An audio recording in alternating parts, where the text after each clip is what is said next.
Welcome back to Spiritual Summaries. We're continuing our deep dive into the Bible, focusing on the book of Leviticus. If you've been following along, you know we've already unpacked Genesis and Exodus, and are now making our way through Leviticus using the King James Version. Today, we're exploring chapters 13 through 18, a section rich in teachings about rituals, purity, and ethical conduct. As always, we'll provide comprehensive summaries, expert commentary, and breathtaking visuals to help illuminate these ancient texts. So let's not waste any more time and jump right in. Chapter 13, Laws regarding skin diseases and mold. In this critical chapter, the focus is on the extensive laws concerning skin diseases and molds, primarily leprosy. The chapter meticulously outlines the diagnostic criteria that priests must follow to determine if a person or even an article of clothing is clean or unclean. Contrary to popular belief, the term leprosy in this context may not refer only to what we know as leprosy today, but possibly to a range of skin conditions. If a person is suspected of having leprosy, the priest must examine the skin, the depth of the affected area, and the color of hairs growing in that area. Based on this evaluation, a period of isolation may be prescribed, followed by another examination. The chapter serves as a remarkable early example of public health regulations. For items like clothing and houses, the same meticulous attention is given. The appearance of mold or discolored patches may mean the article is unclean, and specific procedures are outlined for its cleansing or destruction.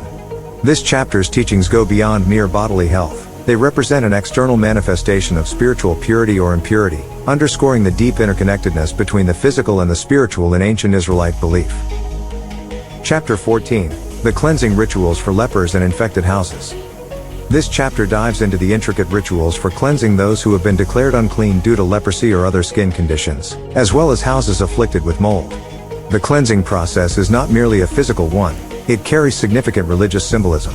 A priest has to perform specific rites involving two birds, cedar wood, scarlet yarn, and hyssop.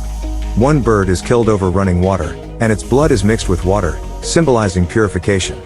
The living bird, cedar wood, yarn, and hyssop are then dipped into this mixture, and the person or house is sprinkled with it. The live bird is then released, embodying the idea of liberation from impurity. For individuals, the ritual also includes shaving off all hair, washing their clothes, and bathing. A second offering is made on the 8th day, further cementing the return to a state of cleanliness and ritual purity. Through these complex procedures, the chapter speaks volumes about the Israelite view on purity, both bodily and spiritual, and how to restore it. Chapter 15, Laws concerning bodily discharges. This chapter shifts focus to another aspect of ritual purity by addressing the laws concerning bodily discharges in both men and women. The text outlines how these natural occurrences can cause a person to become ritually unclean, requiring various forms of purification.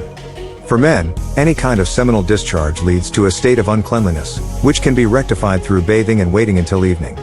For women, their menstrual cycle is addressed in a similar vein, requiring isolation for 7 days.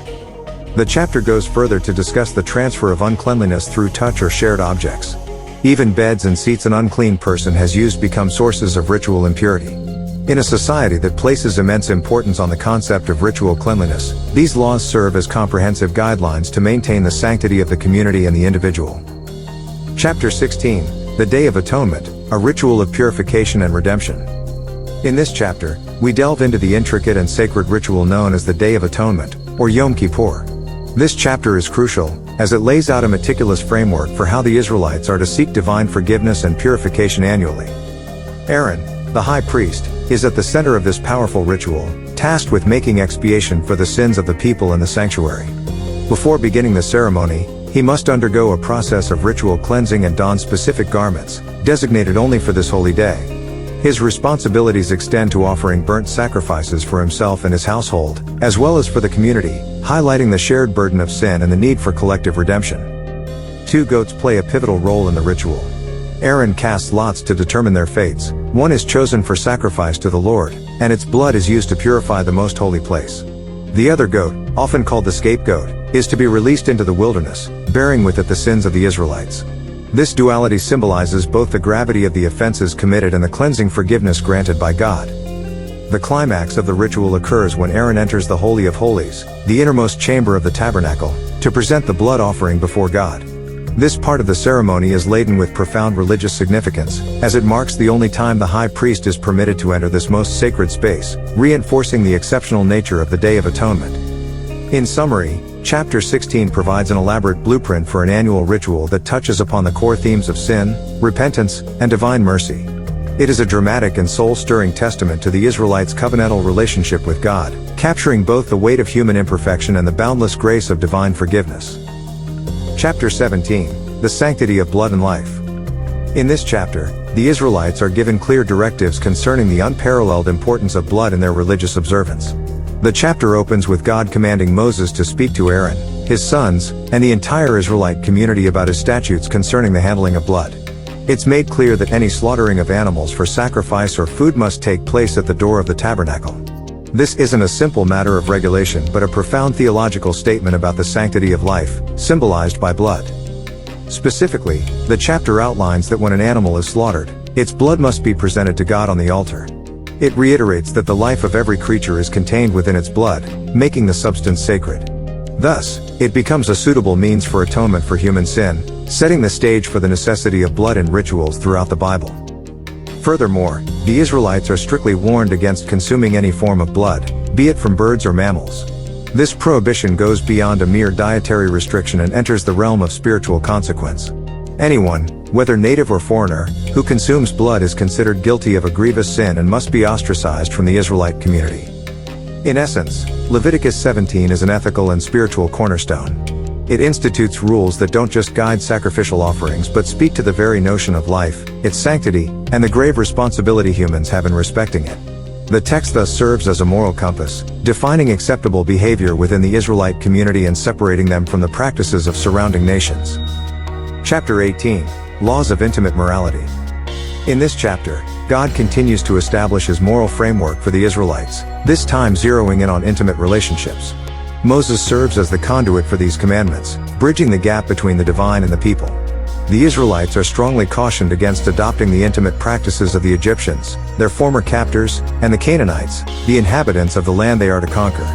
The emphasis here is on distinctiveness and holiness, setting Israel apart from neighboring cultures. The chapter provides a detailed inventory of forbidden intimate relations, categorizing relationships that are considered incestuous and therefore unacceptable. The guidelines specify relations with a mother, stepmother, sister, half-sister, granddaughter, aunt, daughter-in-law, and sister-in-law, among others. Even relations with both a woman and her daughter or granddaughter are explicitly prohibited. The objective is clear: to preserve the integrity and sanctity of family units.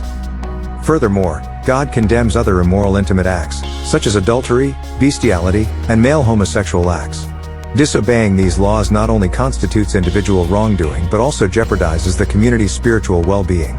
The chapter ends on a stern note, warning that nations indulging in these immoral acts were expelled from their lands, signaling the same destiny for Israel should they fail to adhere to God's moral laws.